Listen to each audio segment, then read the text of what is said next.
Yo, what's good? What's happening? We finally, finally here. First episode of Attack on Culture. Of course, it's your boy Chris J. Got the boy Trust Av here. You're And Cam is back. Yo, Finally, yo. see Cam G. Cam makes his You Tweaking Media return, man. So we're glad to be back. We're finally glad to give you guys that nerd content that you guys just enjoy from us, because who does it better than us, in my honest opinion? But make sure you like, comment, subscribe to the You Tweaking Media YouTube channel. Make sure you follow our Twitter page, Attack on Culture, at Attack on Culture. Simple as that. And with that said, I'm going to throw it to Cam right now because he got some stuff he needs to know and let you guys know what's going on. Yes, sir. So if you guys have been tuning into our channel lately, we have just recently dropped a new form of content on the channel. Me and Detroit, we like to call Views from the Couch. It's going to be game reviews on a lot of major games coming out. We just did a recent one on Wukong. So, if you're watching this podcast and you're interested in hearing our thoughts on the game, go ahead and check it out after you're done viewing this episode. Please and thank you. Let us know your thoughts and what other games you'd like to see us do with this form of content. And also, we will be doing Sparking Zero. At the time of this recording, it is dropping tomorrow. However, I will say, just like Wukong, it's not going to be coming out anytime soon because we're adults. We have real life responsibilities. So this is more of a passion project at the moment. But once we start getting into the swing of things, it will be more frequent. So tune into that. Definitely be on the lookout for that. Plus, still check out Threes from the Ring as well for all your sports content that you need from us. So be on the lookout for all the content that we're giving to you guys, because we're back full time with this now at this point. Now, with that said, let's go ahead and do our intro. We're going to give you guys what we've been peeping, watching, reading, whatever. And we're just going to start off a little differently compared to how we would go from here on, what we've been checking out this past year. So I'm gonna go ahead and go first. Playing in, you guys already know the meme hasn't been broken yet. I'm sorry, I haven't been playing as much as I should have, but I'm getting better. That's all I can say. I am getting better. But with that said, main thing I've been really putting a lot of time in is Tekken 8. I genuinely enjoy just whooping people's ass on Tekken 8. Simple as that. It is what it is. But I did play some of the college football, so nigga games. Sorry, that's what I have time for. But the goal is to get better. Sparking Zero's coming out. I told myself I'm gonna get better. That's all I can sit there and tell you guys. But on the watching, reading in, yes, I've been on top of things. I've been reading in. I've tolerated JJK and My Hero to the end. So applause to me that I had to suffer for you guys in those very mid to horrible endings. Simple as that. One Piece weekly, love it. Older Sean White used to go. So you know what it is. And I'm catching up on Sakamoto days because with My Hero and JJK over with, I need something else to add to my rotation. So with that said, Sakamoto Days is back in my rotation, and it's fire. And it's also getting a release next year, anime. Yep. So I can't wait when it comes to that, because you guys gonna be impressed. Sakamoto is one of the real ones. It's one of the ones, truly is. But now, in terms of what I've been watching, anime wise, this season's been really mid. Like a lot of mid came out into this season, which we'll talk about the fall season much later on. But main things that really stood out, shout out to Konosuba making his comeback. Enjoyed it, including a little prequel that they did as well. But season 3 or 4 finally dropped. Enjoyed it. Shout out to my mans, my peoples, gang and them. Go crazy. Honestly, this is probably my anime of the year right now is Undead Unluck. I truly did enjoy that from start to finish. It was really a good surprise. It's on Hulu if you guys are trying to check that out. Really good anime in regards to that. What else? Classroom with Elite. That's my runner-up. But Come on, man. Classroom Elite. It's gonna be easily one of the better anime of the year. And the low key joints that I really enjoyed. This actually came out this past season. Failure Frame. The animation's a little wonky at times, but I'm a sucker for isekai and a good revenge plot where you have the low tier guy who he can only really put status effects on people like paralyzed, sleep. What else he putting people on? Poison, and using it at a high level just to get revenge on the goddess who tried to smoke him. So shout out to my man. So I'm really into that right now. So that gets the second season. It deserves it. And my random other favorite joint was the anime with the 100 girl dude who had the 100 girlfriends. He's supposed to get 100 girlfriends. That was really hilarious, especially like the first 12 episodes.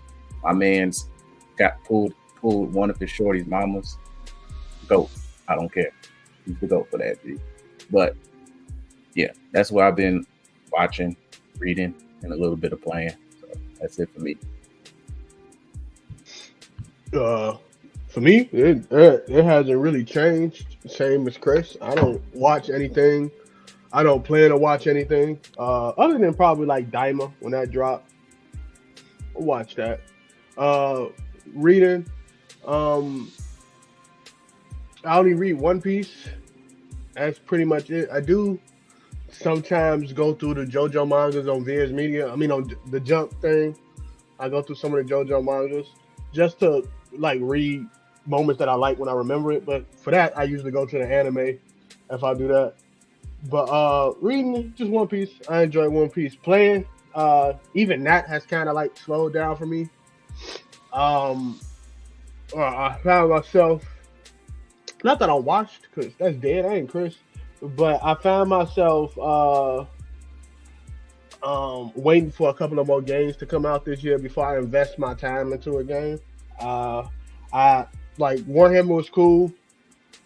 I ain't gonna say why I haven't played as much as most people, but Warhammer was cool.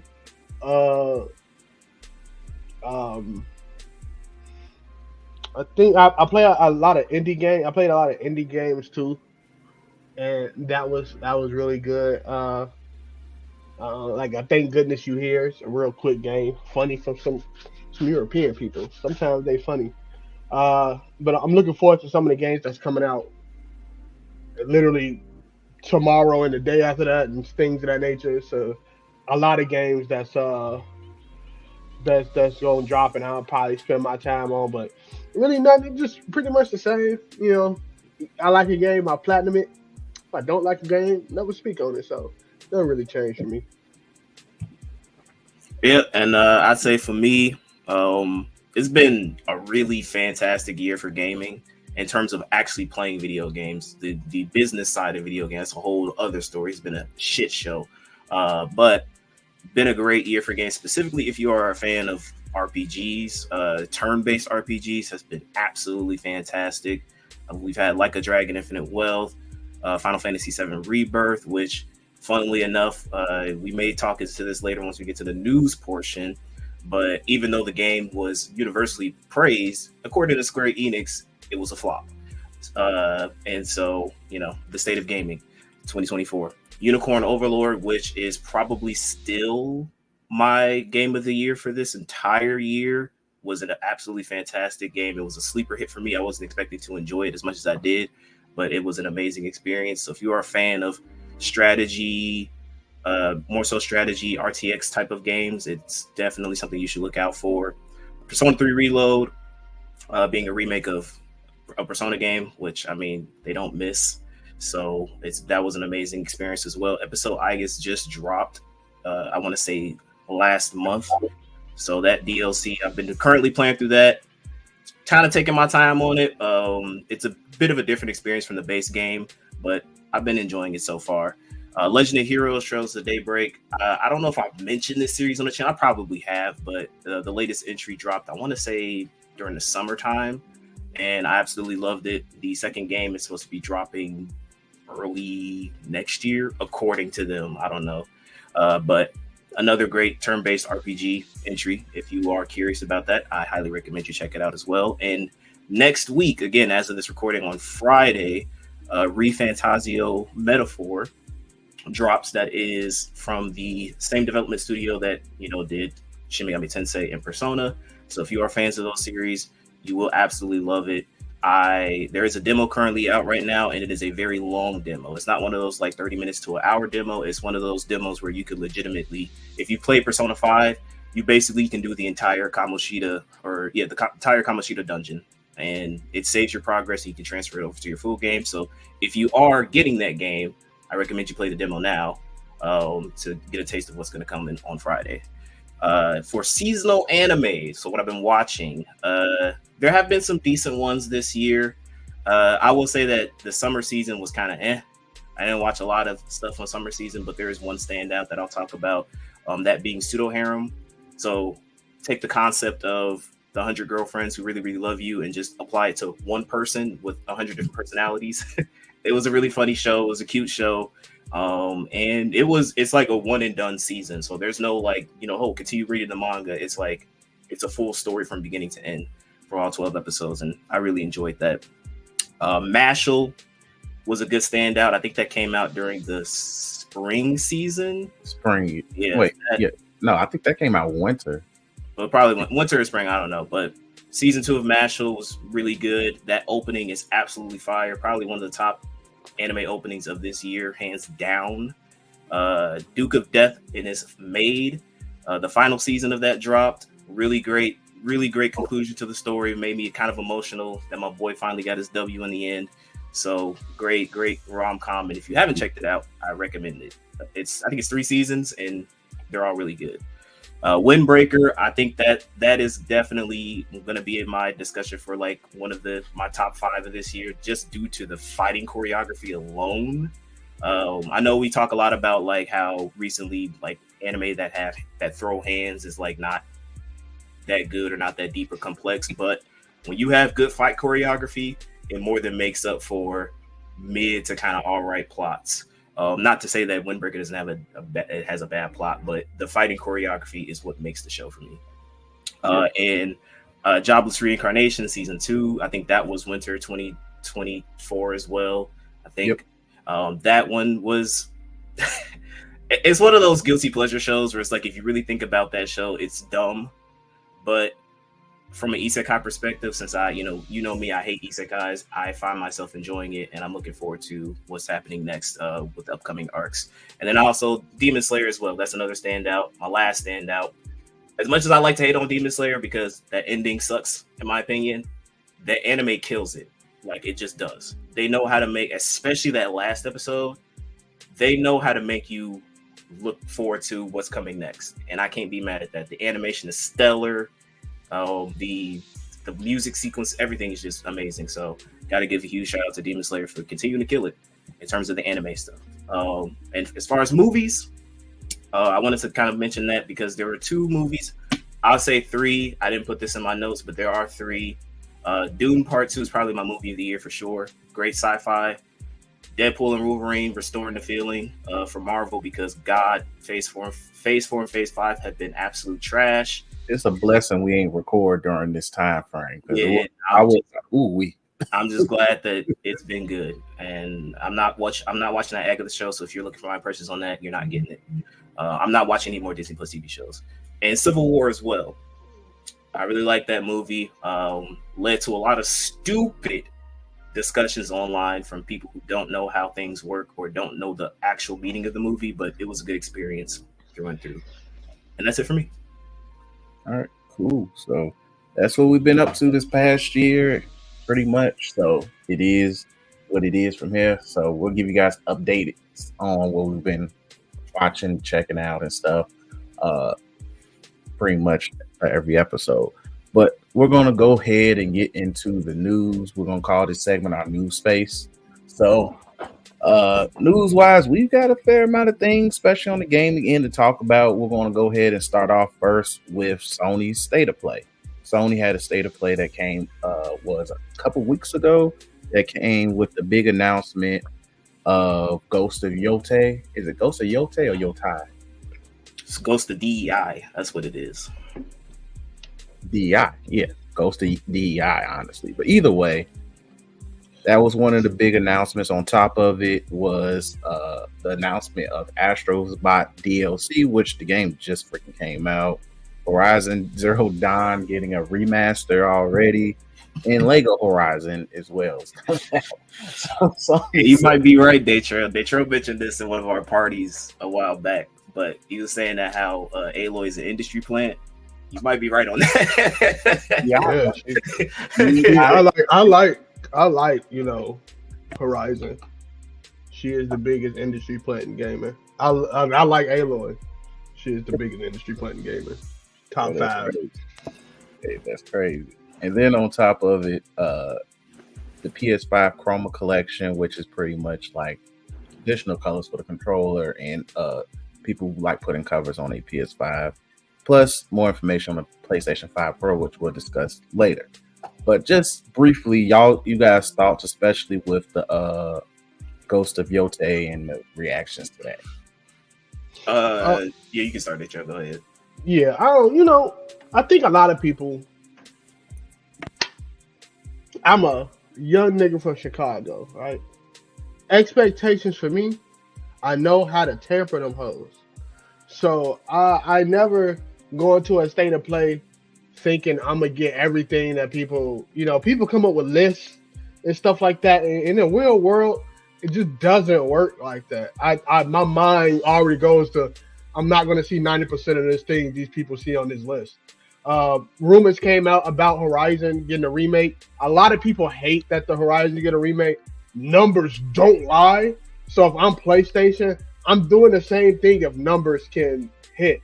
I think in this aspect, it will not do as good as they might think it does, just because it's so many games that about to come out around that time the app drops that it will. And it's Horizon. It always drops at a time that something else is dropping with it. So it's just the curse of that game.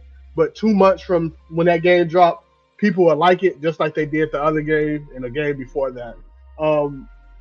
I don't really have it's a lot of third party games that they showed. Shout out to them. I'm trying to think. Oh, Monster Hunter Wilds it's looking amazing. If Rockstar weren't coming out with a game in 2025, that will probably be everybody's game of the year. It looks God. I don't even know how to say they change it so much. They did another. I'll talk about it at Tokyo Game Studio. It's no more hunter, no more like the hunting hub, gathering hub. They changed the gathering hub, and it's 16 player multiplayer, and they're all gonna be on the same map as you. So it's looking like they just did a lot of stuff that they asked for in the previous game. They put on that. Shout out to them for that. I think another big I don't want to say game thing. It's this, I can't think of the name, but it's this third person RPG. It's gonna be turn based. I'm gonna say it don't look like a Japanese person made it. So that game looks really, really promising as well because it looks new. Can't think of a game. Even though I'm tired of magic and witches and stuff like that as much as the next guy, I'm looking forward to that game as well. And then lastly, Ghost of Yotei. Magic, all we saw was her riding a horse, so you can't really come up with the biggest thoughts and details of it. I did look up to when I think some of the producers came out with them talking about how the game's going to be. It's not going to side quests are not going to be the same as the last game, so thank God. I think they got the info on that. But other than that, I don't mind a woman in video games. I don't mind a gay person in video games. I don't mind, especially black women in video games. I don't mind. As long as the game is fun, I will play it. So, shout out to Ghost of Yotei. Again, if it came out in any other year other than the one that's coming out next year, it'll probably win Game of the Year. But I'm looking forward to next year and some of the games that drop. Yeah, wrap up and go to the next part of the news. Yeah, so same thing. I thought it was boring. That's just my initial thoughts. State of plays are always usually boring for me. Same thing with Nintendo Directs. I have no expectations, but that shit still made me go to sleep. And yeah, Ghost of Yotai. I'm gonna mention this in my clowns. I have 2 clowns of the week, so look forward to that. But yeah, the anti DEI warriors, y'all are funny. I have no expectations on that game. I thought the original was boring as well because of the side quest. So if they're changing the structure, I'm all for it. And I was also surprised to see that they're remastering the Lunar Collection. That's like an oldie from the PlayStation 1 days. So if you haven't played that series, I would also recommend that. That's a really great play as well. But other than that, yeah, boring. Well, that's unfortunate. Now, as we move on, more DI related content. Assassin's Creed the new Assassin's Creed Shadow has been delayed to February. Now, of course, this came with a lot of hype and outrage again, because you get to play as a black man, aka the Japanese black samurai Yusuke, right? And then you also have then a woman popped up. You can play as a woman as well, who's a ninja, and people were mad. But either way, this was supposed to come out this holiday season, I believe, and now it's supposed to come out in November, I think. Yep. I think it's supposed to come out next month. So holiday season, same close enough, around same time frame, and now it's got pushed back to February 14th, 2025. Which, if I recall, February is a stacked month. A very stacked month. So I don't know. February is always a stacked month. I don't know why they chose to do this, but either way, Cam, your thoughts? Ubisoft being Ubisoft. Originally, this game I was kind of rooting for this game only because of the aspect of like the anti-DEI warriors and anti-woke warriors going like, oh, this game sucks because it's a black protagonist and a female protagonist because, they don't go outside and touch grass. But Ubisoft continues to shoot themselves in the foot by killing their own games themselves without needing anybody else to do it. This year has been bad for Ubisoft financially, and it's only going like worse for them. So to the point where like they were banking a lot on this new Star Wars Outlaw game that just came out last month. And if you're wondering why I didn't say anything about it or why nobody's talking about it, it's because the game sucks. It's boring. Early access had came out and they released a patch the day after that fixed the game, but you had to restart the game all the way from the beginning. So my experience playing the game was playing the game in early access when it dropped, because originally we were planning to do a review on it, so you wanted to make sure to get early footage as much as possible. Then they came out with that news and said, hey, you have to restart the game over again. And I said, no, thank you. And I never touched that game again. So yeah, the game did bad. It wasn't because it was a female protagonist, because it's an Ubisoft game and Ubisoft games are boring. And so I feel like this is going to be the same thing with Assassin's Creed. It's going to be the same Ubisoft formula, and it's not going to do well. Trail, your thoughts? That's all right. Did we lose him? He's asleep.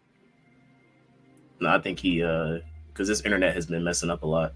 Oh, okay. I was about to say, what the hell just happened? Anyway, but moving on, we'll get Daytra back as soon as we can. But Starfield news. I'm not aware of what's been going on with Starfield. I thought it was a bust from jump, but what's going on with this DLC, Cam? Yeah, so recently it just came out. This is like literally yesterday. So I had added this news to our notes where the Starfield DLC had came out. It didn't come out yesterday, but like a lot of the news surrounding the DLC's negative reception was coming out yesterday. As I saw Moist Critical's video, shout out to him, discussing the DLC, and apparently it was like a story expansion to Starfield, and a lot of people weren't impressed on it. It's currently sitting at like mostly negative reviews on Steam. A lot of people are not liking it, and I mean, it's funny because I think for me, I remember when Starfield first came out. And a lot of people were like very hyped about the game. Obviously, it was supposed to be one of Xbox's heavy hitters as far as exclusives are concerned. And my thing was, did y'all not play or see 76? Like, why do y'all have so much faith in it? It's like a nasty cycle when it comes to Bethesda games where people forget the last Bethesda game that dropped. It's just like, oh no, this one's gonna be different, guys. Trust. This one's gonna launch with no issues. It's gonna be great from start to finish. It's like, do y'all not play Bethesda games? Like, unless it's Doom or Doom Eternal, bro, that is it's gonna be mid or bad. So this DLC being bad or a flop or bust, whatever you want to call it, is not surprising, especially coming from Bethesda. It's just the same old, just like Ubisoft. It's like poetry, it rhymes. Call it poetry. Nature, your thoughts on the Starfield DLC? I ain't got none. I ain't played the game. Again, Starfield got bodied by a different game, so nobody plays it. And it is I think in gaming in general, other than being strategic how to sell games to your shareholders, you have to be strategic in how you lay out your games and see what people want. Like Ubisoft, I think Ubisoft oversaturated the market with Ubisoft type games and nobody wants them no more. I think Bethesda oversaturated the market with Bethesda type games and they only come out with one every 4 years. So like I think they just have to restructure things just like Ubisoft. I heard Tencent gonna buy them or looking to buy them out. So hopefully it does some restructuring on that end and they get enough money to wait to release a game.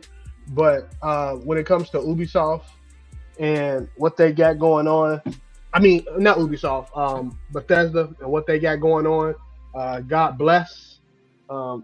Eventually, we will see that game on a PlayStation 5 system. When that happens, I would love to give you an in-depth review of whatever that game is. But until then, I'm sorry Baldur's Gate dropped. Oh God! Baldur's Gate DLC and Baldur's Gate's mod system dropped too, so it's like, damn, just got shitted on, crazy. But hey, like just from my I think just my perspective, Microsoft probably regrets buying up all those studios at this point, especially the Bethesda. Right. Looks like a bad investment. Like, and then especially you're giving exclusivity or temporary exclusivity and you ain't getting much profit out of it, especially if it's going straight to Game Pass. So you ain't even getting $60-$70 per game worth. So I don't know. I agree. I think they overestimated. They overestimate product versus just pure hype and fan base, which would be anything at any time. It's not a. It's this gaming thing is more easy, but still more strategic than it has ever been. You can think a name is going to get you to where your sales quote is, and that's not the case. It could be a game of a ball rolling down the hill, and niggas will love it and buy it and spend thousands of dollars on DLC just because their favorite streamer played it. So it is what it is. Ain't that Fall Guys? Just Fall Guys. No, it's not Fall Guys, but you ain't never played, so I'm just gonna say yeah. Yeah, exactly. I'm just gonna say, whatever. But all right, moving on. So on the anime side of the news, or anime manga side of the news, most major thing is JJK has wrapped up. So last week or 2 weeks ago was the final chapter for Jujutsu Kaisen, ending at 271 chapters. Just following the trend in My Hero and a couple other recent real popular manga and anime. These mangakas said, "Hey, bro, wrapping this up, or I catch a heart attack, or end up like everybody's favorite, the hero." Look, I'm at it. His name just slipped out my mind, just like that in his anime industry just dropped. Bad back, folks. Either way, JJK over with. It was a very mid ending. I did enjoy the Sukuna survival mode, though. That was probably the greatest way of wrapping up, saying, hey, I want to kill niggas. I don't care if it's your favorites. I don't care if it's your second favorite. I don't care if it's your side character who should be the main hero. I'm killing dudes off because I just need to showcase the villain is really that badass. I enjoyed that, but still, the ending was extremely ass. Extremely ass in every way, where I felt like there was not a legit feeling like there was consequences for what happened. Nothing. And people won't sit there and say, "Oh, it's satisfying." I wasn't satisfied. G. I would have been more satisfied if Sukuna won, because that's how you built it up. But what do I know? And then just My Hero. I do want to apologize though. I do want to apologize to the writer of My Hero. I did say your ending was ass. It's a pack of mid, which is it's an upgrade from ass. I take the pack of mid ending that My Hero gave because I was somewhat satisfied. So maybe it takes some ass to appreciate, it is what it is. But shout out to JJK ending. Hope you guys enjoy the anime, because I believe that should be coming out really, really soon again. I think season 3, because season 2 was really good. Animation wise, they were in their bag. They had no choice. They was locked in that studio. They definitely was. They had to literally do patch updates for episodes. Locked in that freaking studio, man. They were locked in there. G Mappa don't play no games, bro. But overall, though, look, I know the anime is gonna be amazing. Once the next few seasons, because the next probably only got 2 seasons left, so they're going to milk it for 2 more seasons, and go from there. Make a movie, make another movie, give us like another magical Gojo adventure, because you ain't gonna see much of things anime wise, even it. But Cam, your thoughts on JJK? I just hope people understand that a lot of y'all. And listen, I'm not even gonna come up here saying I'm a fan of the show. It was a part of my childhood, and I very much enjoy the show. But Naruto, a lot of y'all favorite shows. Final arc is the 4th Great Ninja War. And we gotta talk about it. JJK was the 4th Great Ninja War. He didn't know what to do with Sukuna. He just didn't. It was the same thing with Madara in the 4th Great Ninja War. Didn't know what to do with Sukuna. My Hero, it's the same thing. Like at a certain point, it was just like. It was just like, yeah, All For One can do this, or All For One can do this, and Shigaraki, and all, it's just ended, bro. The Togo versus Oda, like it was a lot of dragging on, and that was one of the biggest sins of the 4th Great Ninja War, is that it was just a lot of dragging on and not knowing when to end. And a lot of y'all favorite shonens are the same thing.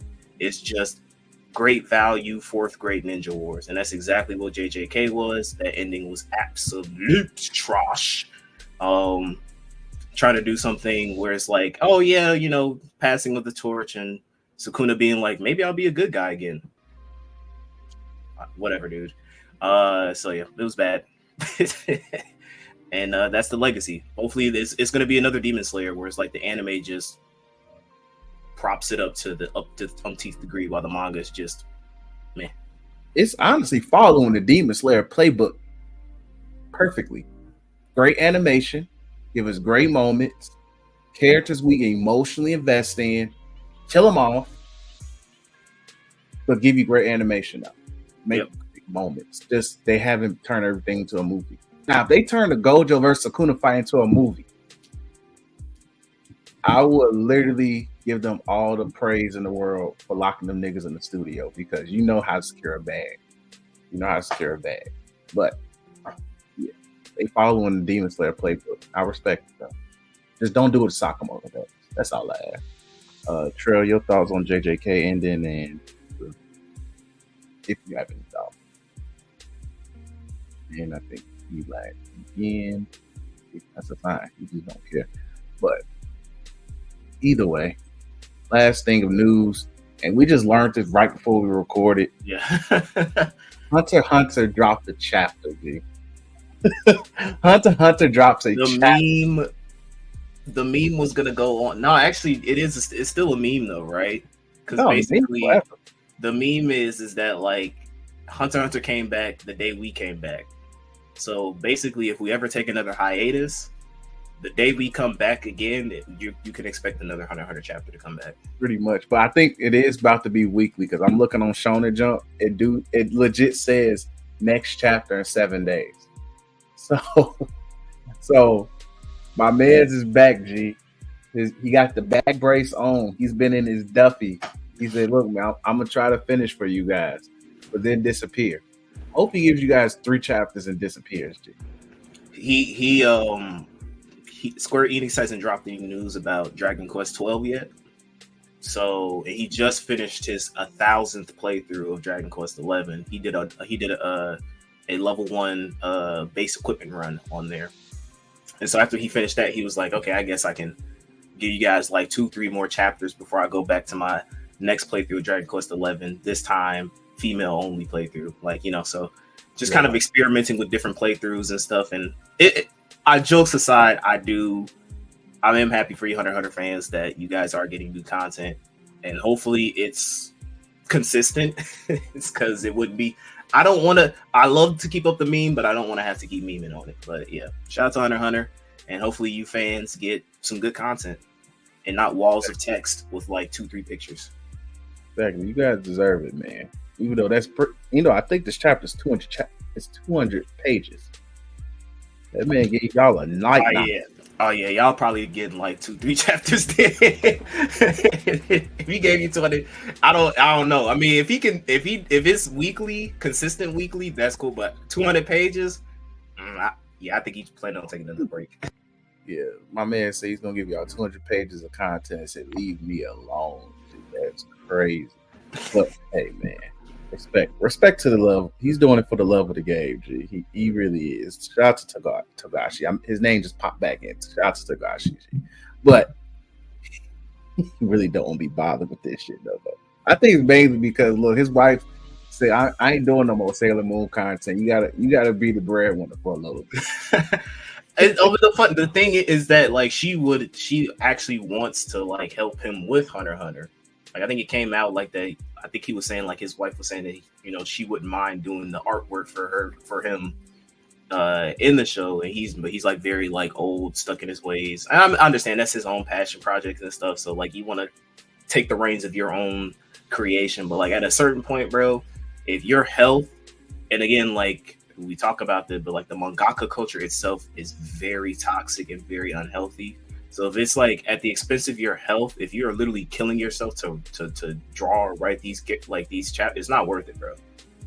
Because the last thing is people want to see the series finished. They don't want to see you dead over trying to finish the series. So like it's all up your pride, and lean on your wife because she's the breadwinner. Her series is like way more famous than you. Not to ruffle anybody's feathers, but yeah, Sailor Moon is. And plus, a perfect way to end it. You know what? Just have Sailor Moon nuke the universe, G. No, don't do that because them Nin Warriors going to be like, well, according to this one chapter and this one five paragraph essay in a panel, if he activates his Nin, then he can easily one-shot Sailor Moon. So you don't do that, man. You go get the power scalers up in the ruffle. No, piss everybody off, G. Have Sailor Moon just nuke the whole universe, G. I would literally say, hey, Tori ain't the GOAT no more. It's Togashi, G. Solely because he let his wife's character enter his shit and nuke the verse, G. I would consider him the GOAT. And then the DIY Warriors will be utterly pissed too. That's why I want utter chaos. I want chaos at this point, G. Either way, do your thing, Togashi, as long as you can, bro. Milk it. But let's go ahead. We're gonna go to our main discussions. Hopefully, Daytrail internet gets back working, but ain't like he's gonna be able to talk much anime wise. Cause Daytrail is Chris when it comes to anime. Washed. Yeah, he just don't care. At this, literally, we know he's gonna watch Daima. That is it. If it's Dragon Ball Z related, he's watching it. But we're just gonna get out the way now. He's gonna watch Daima, and that's really it. And that you can find Daima on Netflix and Crunchyroll. They haven't really announced if it's going to be a simul dub. So for you people that just want to hear it in English, I don't know what to tell you in regards to that. But that will be dropping every Friday. And I think that just starts next week. Not this week, but next week. So, but premieres October 11th. See. So yeah, that's next week. So that's this upcoming Friday will be when Diamond drops. Everything else is either about to drop or already started. Like, so it is what it is. This season really stuck up pretty damn fast. But this is a heavy season though. There's a lot of stuff. We won't cover everything in this portion of the segment. But if you go to live chart, you can see all of everything that's on there. It's a lot. We'll only be covering the noteworthy, mentionable ones, stuff that we're watching and stuff to look out for. Yeah. So that's all we're going to really mention because I'm not watching all of this. I'm not either with myself. This ain't our full-time job, but if it was, then once I see a check, yeah. Which is why like, comment, subscribe, let your homies know, share, please, so that way we can make a living off this, please. Anyway, we're gonna start off with let's start off with ReZero. We'll go in order. So ReZero is definitely one of the highlights for this upcoming season. This is the season 3. Episode 1 came out this past Wednesday. Find it on Crunchyroll, of course. And maybe just the pet peeve of mine, or maybe just because I'm getting older. I don't need a hour and a half long episode 1. Yeah. It was a bit of a yap fest, to be honest. I was surprised you said that. I thought you was going to lean into another direction of what my biggest pet peeve is, and with this show. And I want to say Jobless Reincarnation also does this with these isekais. But yo, these lolly characters, y'all need to stop with it, bruh. Like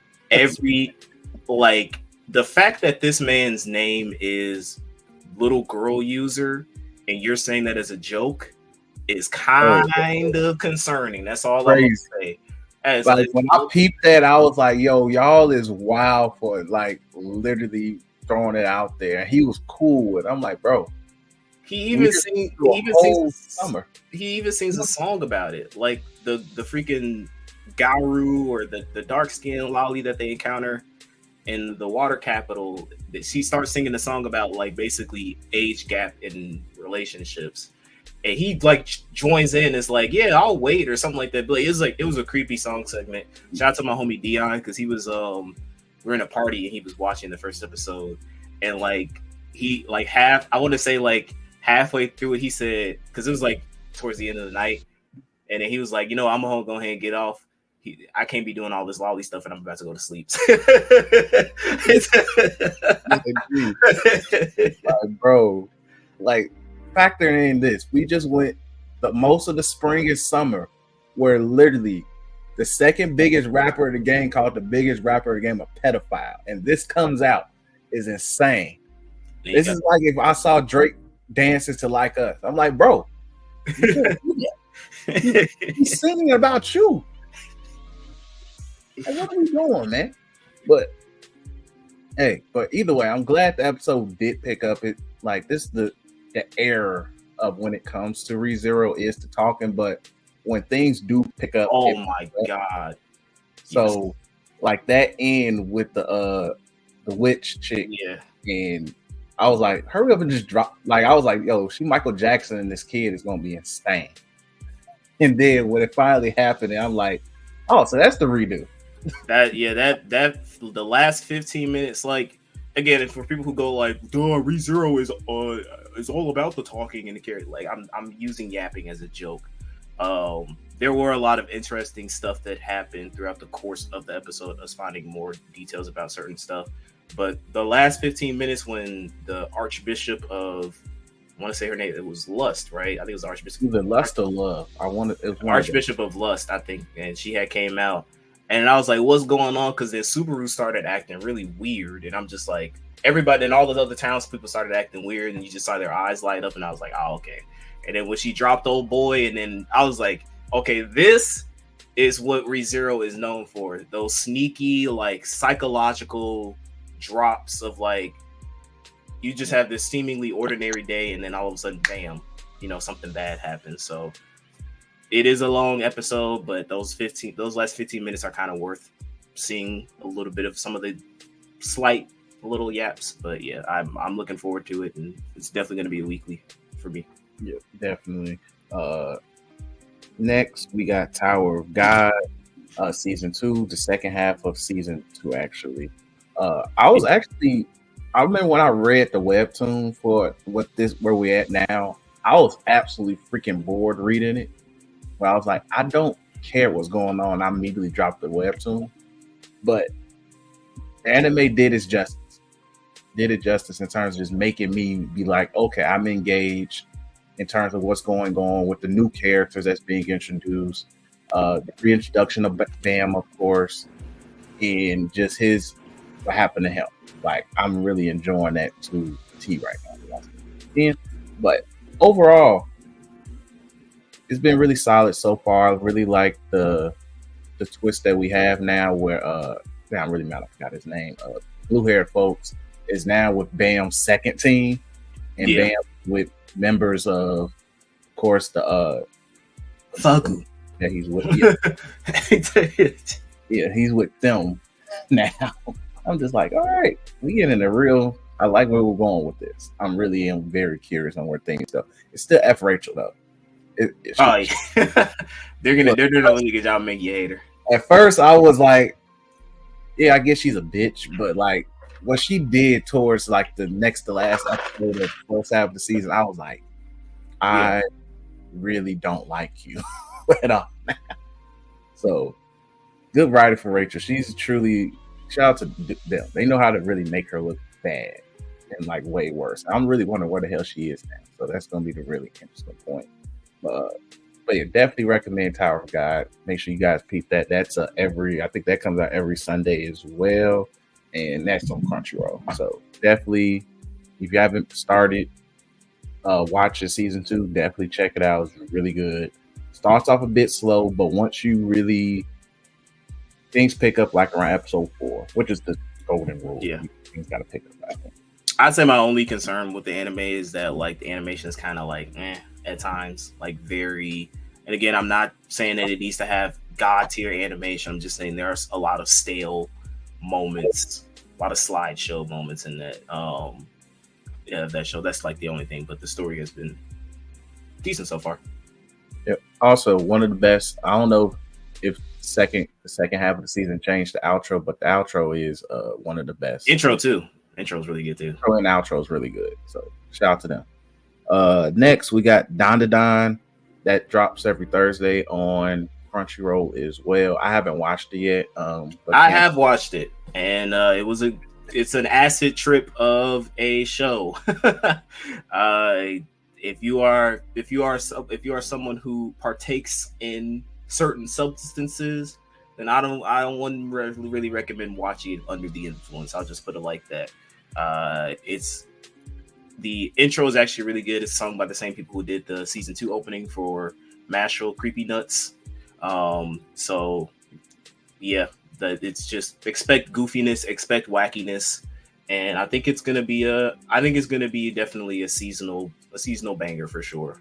So yeah, be on the lookout for it. I don't really know what you would qualify this as. A lot of people, shout out to my homie Dion again. He read the manga. He said there are some like horror elements in this show. It's like one of those shows. It's kind of similar to ReZero, where it's like normal stuff happens and all of a sudden it just goes right to some crazy stuff.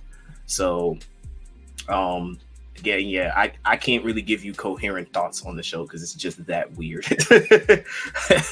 But this is definitely something I watch in front of my girl. Then thanks for the first episode. There is a scene where the main girl is about to be sexually assaulted by aliens. So yeah, probably don't want to watch that.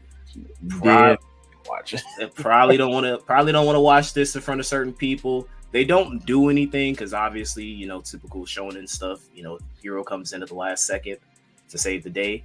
But I would say that's probably like my only thing about that episode was it lingered too long in that scene. It was really uncomfortable. It reminded me of that Sword Art Online scene with Asuna and that blob thing in season 1, just uncomfortably long. And it's like, I get it, move on.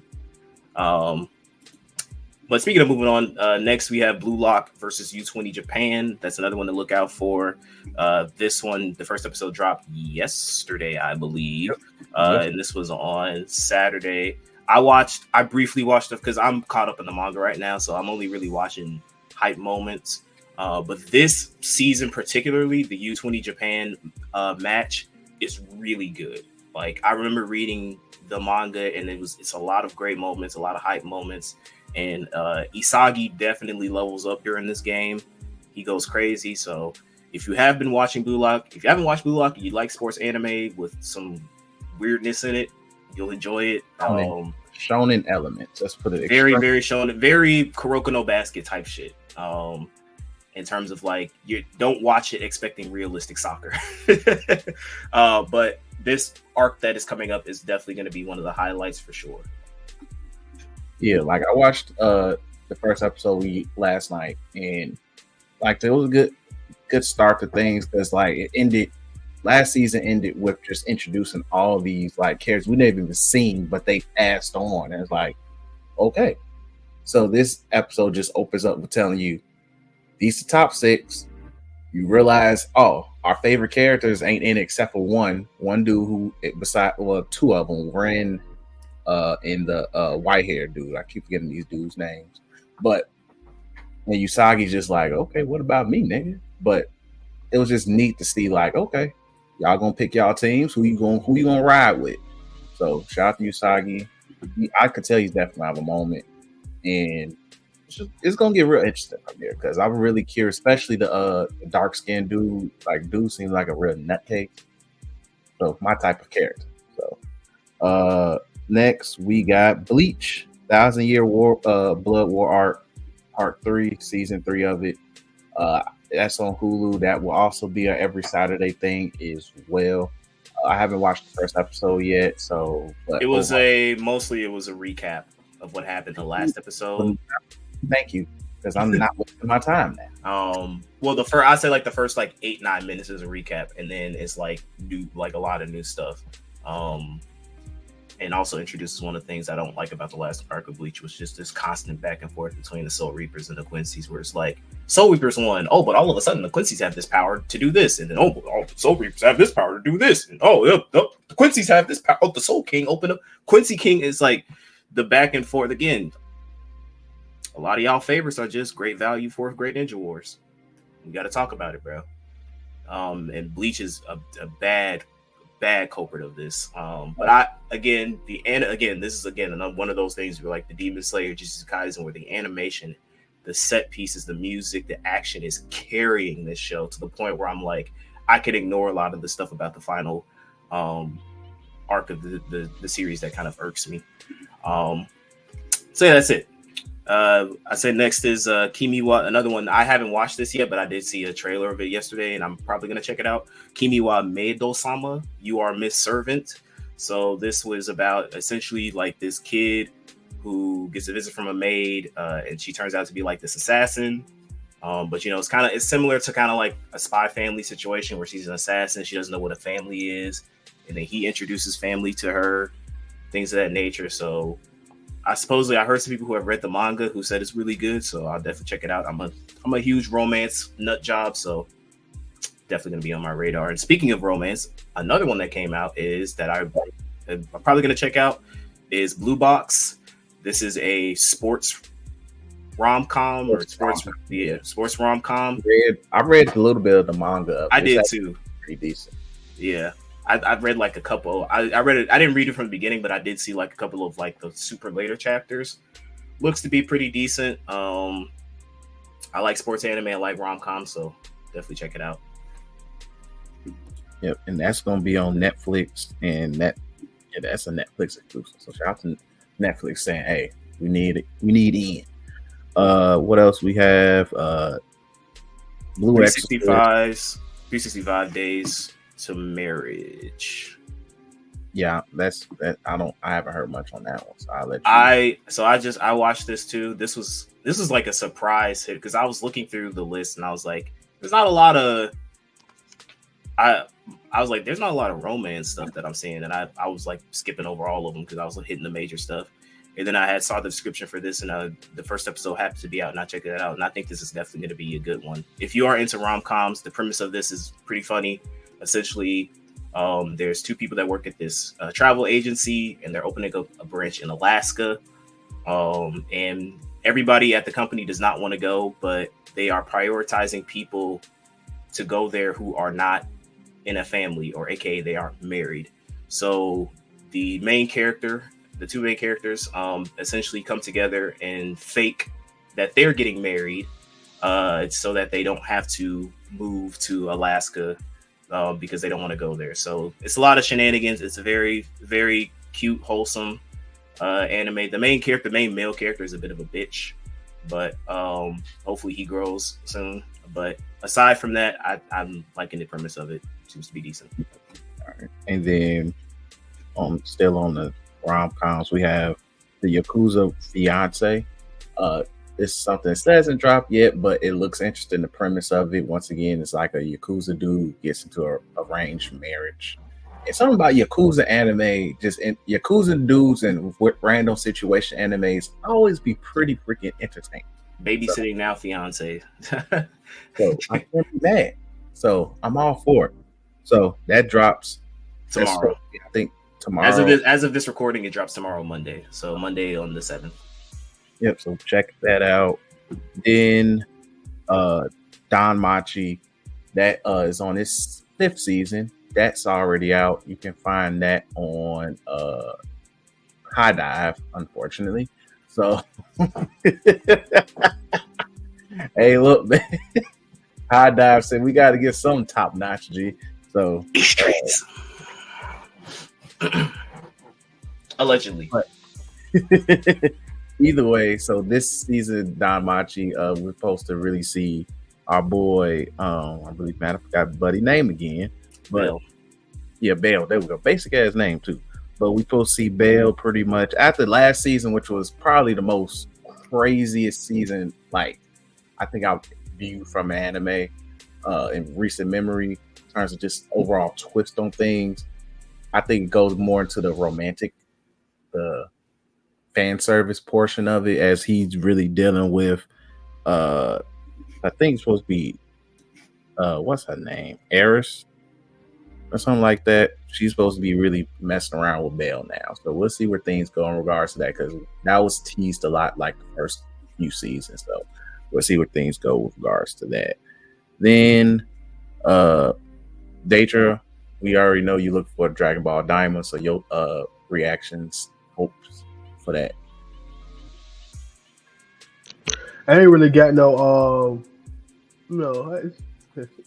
it's gonna be a Dragon Ball Kids show animated. So shout out to that. I'm just doing it to support one of my favorite shows. I'm probably gonna try to catch it on Netflix instead of Crunchyroll. But I do not like that app, so I'll probably try to catch it on Netflix instead of Crunchyroll. But yeah, shout out to Dragon Ball Diamond. I ain't got no expectation whatsoever. So I'm looking forward to it dropping though. Cool. All right. So, but that's pretty much all the stuff we recommend. If you like something, we might find something, one of them low key joints randomly. Just you might talk about it later on. But there's a lot of stuff for this season. So I'll say two more things though, and I'll say this real quickly. Uzumaki is a horror show that's coming out that I've heard a lot of people talk about. It is October spooky season, so if you're looking for a horror anime, check it out. I'm not gonna watch it. I have no tolerance for horror stuff. And One Piece fan letter that is premiering the 20th, and it's basically like a special commemorative project that's supposed to be like it's about this little girl who hears about stories about Luffy, Garp, and a lot of stuff that's going on in the One Piece world, and she kind of has like little, I guess, fantasy mini adventures. I don't know. I didn't really read too much into it.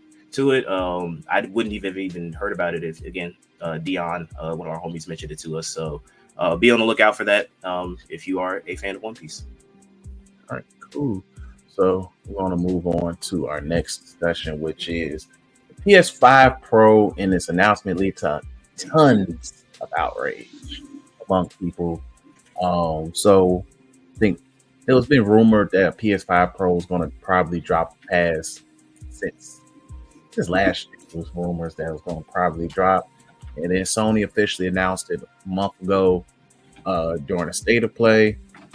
They announced the most notable features. It's supposed to be in the pre-orders, which, by the way, pre-orders I think started last week as well. So, which it didn't fly off shelves as people thought it would. But main features: upgraded GPU, advanced ray tracing, and AI-driven upscale. So those were the main selling points, and I think it's supposed to be at a retail price of $700. I think it was, or $600. Yeah, I think it's 700, but it's gonna be like 800. Because you forgot to mention the most important thing is that it will not come with a stand. No, it won't come with a stand. Disk drive, you mean? No, stand. It won't. You have to buy the stand separately. What? Yes. Bro, I thought it was the disk drive that was separate. Nobody never talked. People more bad about the disk drive than the stand, G. I think it's like the stand and the disk drive are sold separately. Let me check. Let me see. Give me 1 sec. PS5 Pro stand. Let's see. Buy stand separately.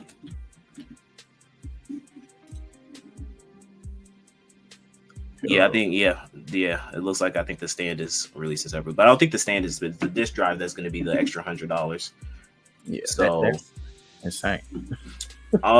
Yeah, so basically everything you talked about, I just put another thing in the news for you to check out because it's an IGN article kind of comparing the specs between the two. It's fluff. It's worthless. It's funny because I don't know. This might have to be a separate discussion for another video, but this year has definitely been the year of complacency for Sony. A lot of it's like they take like one step forward and like 10 steps back. For every Astrobot, they got a Concorde. So it's just not. It's just been a very weird year for Sony, in my opinion. And I mean, it goes to show like once you kind of have a vast foothold in the marketplace, because Xbox really ain't got no competition. And Nintendo does its own thing, so they don't care. Nintendo will always do its own thing. It'll always do well, and they got the Switch 2 dropping next year, so they gonna make ducats. But Sony has definitely been a lot of complaint, and this PS5 Pro to me is just the highlight of it. When I watched the reveal of this, I was like, bro, this is like whoever is buying this is the same people who buy an iPhone every year, and they brag about the new features that have released with their iPhone that Samsung has had for like 50 years. But anyway, that is this ray tracing thing again. Like, I stopped pushing it. No one cares about ray tracing. Ray tracing is very negligible from a me looking at the screen type thing. A lot of it's funny because this reminds me of the Donkey video game Donkey, when he was comparing the PlayStation to the PlayStation 4 Pro, and he had put, I think he was playing The Witcher, and he had put the screen up. He was like, this side is the PlayStation, the regular PlayStation, and this side is the PlayStation Pro. Can you tell the difference? And then he was like, I lied. This is just the base PS5. This is the base PS4. That's basically how it felt watching it, where it's just like there is a very minuscule difference between the PS5 and the PS5 Pro. If you are willing to spend that much money on a PS5 Pro, do yourself a favor and invest in the PC. It's just, instead of spending $800 on something that is gonna get power crept in like 2 to 3, because people don't know, but we're coming towards the end of this current console generation. Even though it doesn't feel like it, we are coming towards the end of this current console generation. So you're buying something that just won't have a lot shelf life before they start teasing or dropping the PS6 relatively soon. So to me, it just feels like we knew it was going to have a PS5 Pro, but this is just not the way to do it, Sony. Yeah, Trey, your thoughts? Similar, but I like, I ain't really got no problem with it. I just think honestly, it's supply and demand. I don't. They don't have really competition, so they can just throw stuff out there, which is true. They can do it. A lot of people see this as L's. I just don't. I just won't buy it. Is no point in buying it, but I don't see it as an L. People gonna buy it. The same thing with like the regular PlayStation 4 Pro. People bought it, knowing it wasn't really anything different. People will buy it. It's just because consumerism is a thing. Missing out is a thing. That 30-year edition of the PS Pro sold out. And that makes sense though. Like but it's just a gray panel on a PlayStation that's going to sell separately with the controller, because that's the only difference that you're getting. I don't really see, that's just how people operate in terms of buying things. Another thing, in terms of like the buy the PC stuff, I think it's true for gamers, but I don't think this is for a gamer. To tell you the truth, I think it's for people who just like shiny new things. When they walk in the house, they see a fat TV and they see their PlayStation 5 Pro and they see I don't think a lot of people want gaming PCs. Now if you locked into a bunch of games and stuff like that, of course, but some people people just play 2K. And they don't want no gaming PC, but they'll buy a whole new system for it. Same thing with fighting game players. They can care less. I know a lot of people get mad at Sony for like the things they do. I think the only thing out of this year that I literally asked Sony like what the F is they're deciding to like destroy their PC market by logging into PlayStation Plus stuff and creating a PlayStation Plus account. Them PC niggas would not like doing that stuff. So I think that is the most bad faith thing they ever did so far this year. But other than that, like for the PS Pro, come Christmas time, some little nigga named Jaden gonna have one. Some little nigga named Malik gonna have one too. Shoot, I wouldn't be surprised if my little brothers and sisters have one when they get something for Christmas. This nigga's gonna buy it. Then Sony gonna be like, damn, it's that easy. Oh yeah. I don't really have a nuanced take on it or anything like that.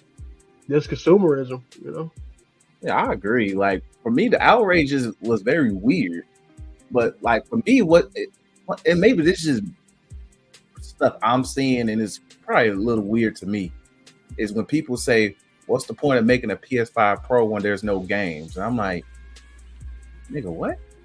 I'm like, at least probably because I'm looking at y'all. I'm like, nigga, y'all have something to play almost every fucking week.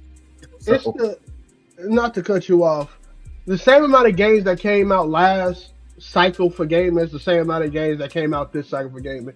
People don't have topics. And people don't play video games, and people don't have topics to talk about. People want to complain. It's the same exact thing. Like, of course, people are going to say there isn't no games because gaming is way broader than it was when they had a PS2. When you had a PS2, everybody played the same games unless you was locked in to different genres. You know what I mean? But in a PS2, you ask people you ask a random people who say ain't no games, you ask a random person what's their favorite PS2 game, and they'll tell you the same thing another nigga will tell you. They'll tell you the San Andreas, the Crash Bandicoots, the this, the that, the Madden 2005, the WWE SmackDown versus Raw, or Here Comes the Pain. Like, they would tell you those things because that's what was popular at that time. But right now, gaming is so broad. If I ask you, have you ever heard of this game? People be like, oh, ain't nobody playing that. Because everybody have a group think type, mentality when it comes to playing video games. People want to see a PlayStation game high up on the Steam charts when that just really won't exist, because that type of freaking player base play different things. So it's a dumb, like you said, it's dumb. Everything about it is just dumb. If you say it ain't no games, you touching grass, I would say. That's what you're doing. You touching grass. Or you think those people touching grass, to be honest, bro, based on seeing the subject being talked about. Or to be honest with you, you're just not playing as many games. Like, I got hundreds of games in the backlog that I have bought and just never touched from last console generation. And with this console generation, I was a little bit more smarter and wasn't spending my money on, but it's going to be the same thing. My nigga, Dragon Age, what's this called? Veilguard is coming out. Niggas who played Dragon Age Inquisition is excited. Niggas who never played a Dragon Age game is like, what is this stuff? We ain't asked for this. We asked for Bloodborne Remaster because your niggas don't play games. So that's just how it is. It's a very dumb conversation to have with people who play games, so to speak. It's dumb. I feel you. All right, so but yeah, I just think for me personally, the outrage boils down to the unnecessity of the system. Obviously, we get that like Sony was going to do a PS5 Pro. It's just kind of how it is, right? But it's just like you look at everything that they're bragging about, and it's literally just, it's not even just like obviously people who want the latest shiny thing, cool, but like people who are looking to buy just people who are just like, I just want a PS5. If the Pro is available, if the regular is available, I just want a PS5, period. There's no justifiable reason for you to say, hey, get the PS5 Pro, because it's like, it's the same thing. Especially with a lot, like, especially if we're talking about from a performance issues. This, none about consumerism, none about supply demand. I'm talking about purely from a performance issue. If we are talking about what the PS5 Pro is bragging about, makes no sense, because we are almost done with this console generation, and the sole thing that has been holding these games back when it comes to these console games, and Sony bragging about ray tracing and 60 FPS and 4K and whatever, right, upscale graphics, is that we are still releasing games for the PS4. When back in the day, during the PS3 days, during the PS4 day, it stopped like year 2. 14. Like it stopped. People were not designing games for the PS3. So like it was like, hey bro, get your broke ass to PS5 or PS4.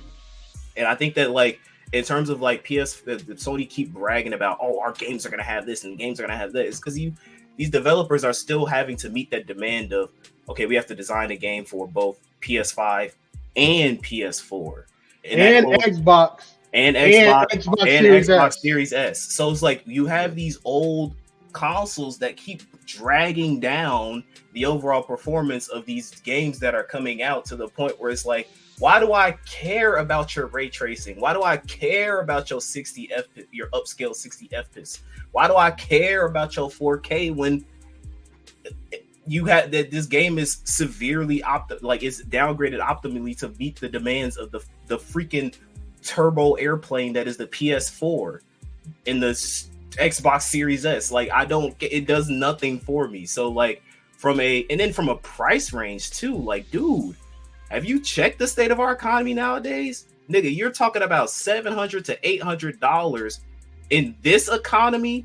Not to mention that this is just United States. Niggas over at New Zealand, they gotta pay 1,000 bands for that bit, and no console on God's green earth in the year of our Lord 2024 is worth $1,000. No console at all. No console's worth $700, $800. Nope. Nintendo about to body the market when they drop the Switch 2 at $500.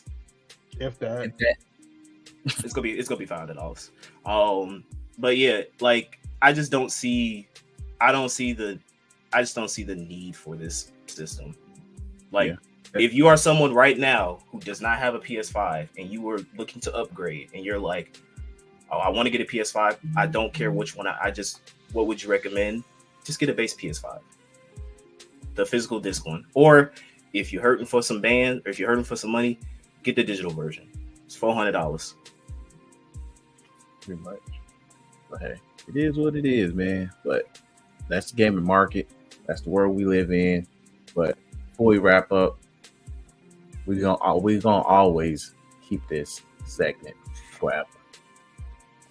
This time we're gonna roast our clowns too. We attack the clowns too. So let me get my music going. Hold on. You guys haven't heard that in a long time. All right, so I'll go first. My clown is just what's been frustrating. Maybe it's just me getting older as an adult, but stan culture really bugs me. This I never realized how much it bugged me until once again this past spring when Drake and Kendrick chose to have beef. Stan culture really made me sick then. Like between Drake stans, Kendrick stans who are secretly Drake haters, and Drake stan clothing, AEW stans, music rap fan stans, Angel Reese stans, Caitlin Clark stans, Donald Trump nut huggers. I don't like you people. Stan culture is probably the worst thing to ever occur. And I think as an adult who has a life, touches grass, works hard, pays taxes, pays rent, I don't get it. Then how can you just nut hug so hard and effectively for somebody who doesn't know you and won't acknowledge you by no means in no place ever? It's sad. Males, grown black men, women, children I get, that's fine.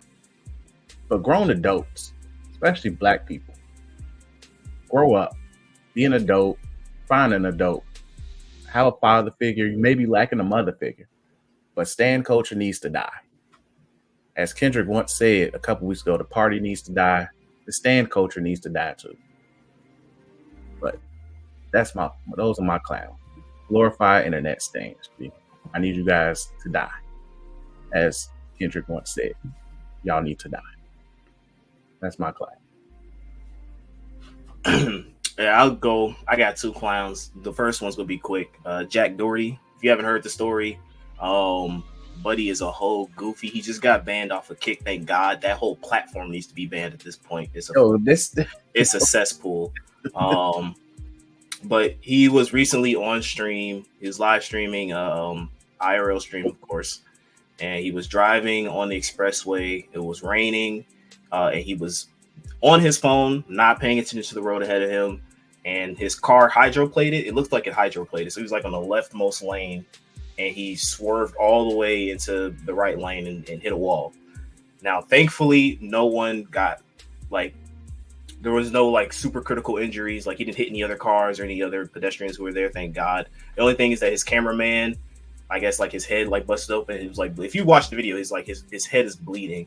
But this piece of shit sees his friend is bleeding, and he goes "Oh, you okay, bro?" And then he grabbed, and then he's "Oh, keep recording though."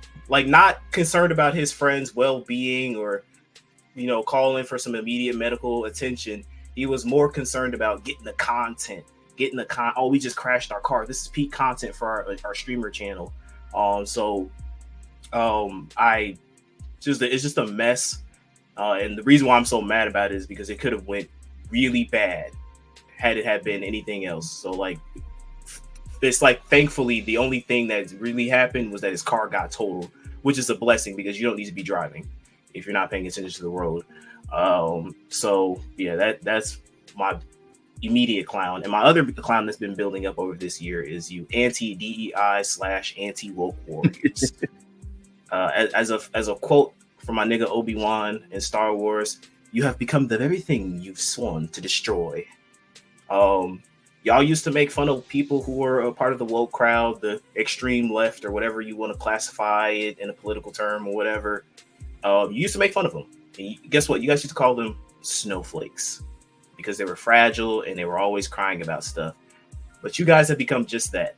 Every time a video game comes out, every time you see a female, a black person, someone that was part of the LGBTQI plus community, you immediately scream woke and DEI.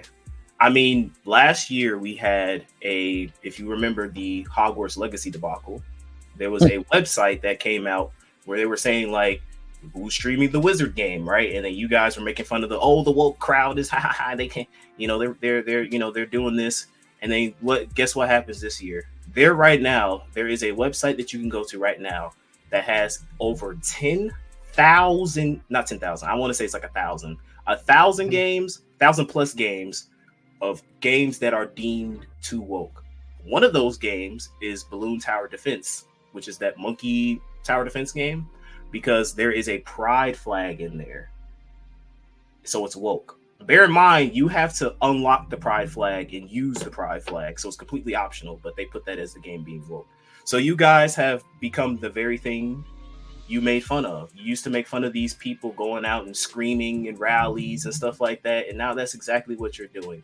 I mean, you got people who are calling the Kamala Harris running for president woke and DEI. Y'all are weird. Like, y'all are weird. Go outside, talk to human beings, have real meaningful interactions. Stop being up in them Discord spaces, those Reddit pages, in those like red pill circle jerk circles, talking to people who have toxic things that are just influence your mind to say some really stupid things. And guess what? Just because you see a black woman, just because you see someone that is not a white man on a video game, does not mean that we hate you or that the world hates you. It just means that there are other people in this world that exist and that deserve representation. I don't know. That's just me. But yeah, you guys are weird and the world would be better off without your takes. And that's my clowns. Yeah, my clown was kind of both of y'all, so it really was, but I'll just leave it as to dumb niggas. You know, niggas dumb. It is what it is. I think stand culture is horrible. I think the DEI culture is horrible. I think media literacy as a whole is just completely thrown out the window. I think a lot of people just, because social media as a platform, you can go in, you say whatever you want, took it for granted. I need this thing to be reset now. I just need new people and new ideas to come forth. Shout out to some of the great people on TikTok of all places who come out and talk about this, because now people are scared that Wukong and Stellar Blade won't get Game of the Year stuff because those are the only non-DEI games, even though the whole 80 on Metacritic. So, hey. Oh, internet. Oh, well. Oh, I didn't lag out. Cool.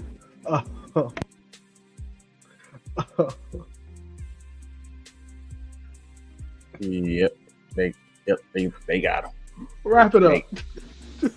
They got him. They like, they got my man. They said, hey, bro, you ain't about to slander us no longer. You was getting into a back. One day, Trump mentioned TikTok and stuff started going. Now the anti-DEI warriors is like, no, we're not gonna can't let this man speak on this platform anymore. Hell no. But all right, but that's it. Am I good now? Yeah, you good now. That's the funny part. You start going downhill once you get TikTok. Hey, blank it out, Mouse. That's who it's for. Blank it out, bro. Just do this. Blank this out, Mouse, please. If you see it on the camera, blank it out. Just do that. That's my clown of the week. All right, but let's wrap this episode up. We appreciate you guys. Most definitely appreciate you guys very, very much. We've been craving to get back into this, and we're back at it. So pretty much be on the lookout for us. Pretty much, I would say this bi-weekly. Let's do bi-weekly right now. There ain't too much going on right now. But be on the lookout for a new episode 3 from the ring. When we record this week, we gonna cover Bad Blood and the return of the final boss, and among other things. And plus, we still got to do our NBA season preview. We'll continue our NBA season preview as well. So that's it. Make sure you check out the new episode 3 from the ring when we drop that. Also, like, comment, subscribe to the YouTube Media YouTube channel. Follow us on Twitter at Attack on Culture. Follow the Facebook page as well. Like or follow, whichever one it is, because I know it changes. Facebook changes it weekly. YouTube Media as well. We post content on there every blue moon as well. But with that said, we appreciate you guys so much. Make sure you follow us. Keep posted for all what we dropping for you guys as well. Check out the Wukong review. Be on the lookout for the Dragon Ball Sparking review as well, which will be coming up in the coming weeks. Peace. Peace.